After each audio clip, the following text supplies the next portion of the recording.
The board keeps spelling the same name, no matter who's touching it. It starts like most sessions do. A table, a board, a group of people not expecting anything serious. The planchette moves slowly at first. Yes, no, maybe. Then it changes. It begins repeating Z, O, Z, O, again. Z, O, Z, O. No matter what question is asked, no matter who's guiding the board, the same name keeps coming back.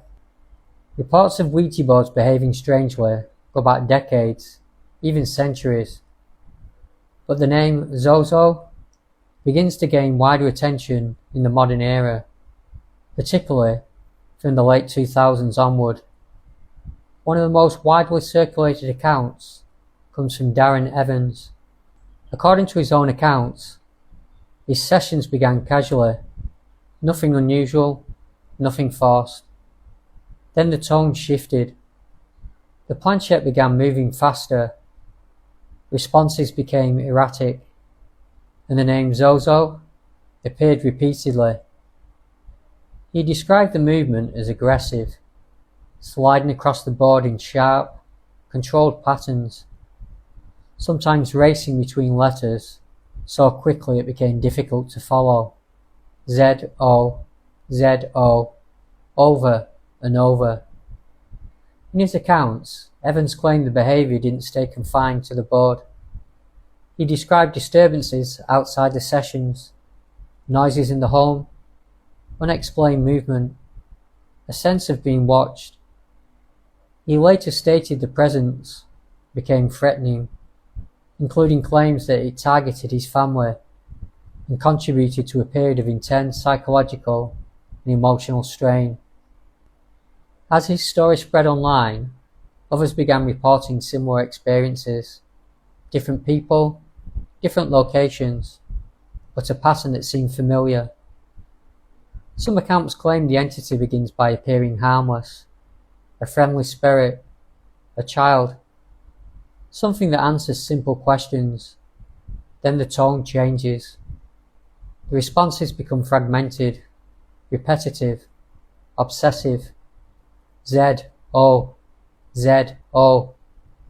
And once that point is reached, according to many of these reports, it becomes difficult to end the session cleanly. In some versions, people claim the planchette accelerates uncontrollably, circling the board, repeating letters, or moving in loops before returning to the same name. Others describe emotional shifts during the session, sudden fear, tension, or unease. Some go further. There are reported claims of attachment, that whatever is contacted does not remain limited to the board, but follows after the session ends. These claims include disturbances in the home, poltergeist-like activity, or a lingering presence. The details vary between accounts, but the structure of the experience is often described in similar ways. Attempts have been made to trace the name itself. Some researchers point to older references. The Dictionnaire Infernal, a 19th century work on demonology, includes descriptions of supernatural encounters, and in some interpretations, names resembling Zozo appear in earlier accounts. One reported case from the early 1800s describes a young girl involved in a spirit communication game, where unusual names, including variations resembling Zozo, were recorded. Other interpretations link the name to older mythologies. Some have suggested possible connections, by name or sound, to figures like Zozo, a Mesopotamian entity associated with both protection and destruction. These links are debated and not consistently defined, but they appear frequently in discussions surrounding the name. By the late 2000s, the story expands rapidly online. Forums, videos, personal testimonies. The name Zozo becomes widely recognized within Ouija-related accounts. Some describe it as a recurring entity, others as a shared pattern. In some interpretations, it's described as a parasitic presence, something that feeds on attention, fear, or interaction. In others, it's seen as a product of suggestion, a name that spreads and returns because people already expect it. Cultural influence also becomes part of the discussion.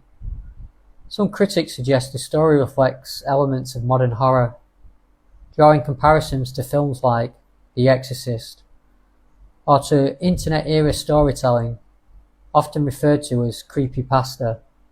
The idea being that repeated exposure to a name can shape how people experience the session itself. But even within that explanation, the pattern remains. People who have never met, in different places, describing similar moments. The session changes, the board accelerates, and the same name appears, Z-O, Z-O. And that's where the story doesn't settle into one answer, because everything surrounding it exists in layers. Reported experience, shared narrative, cultural influence, personal belief. Some describe it as something encountered, others as something created.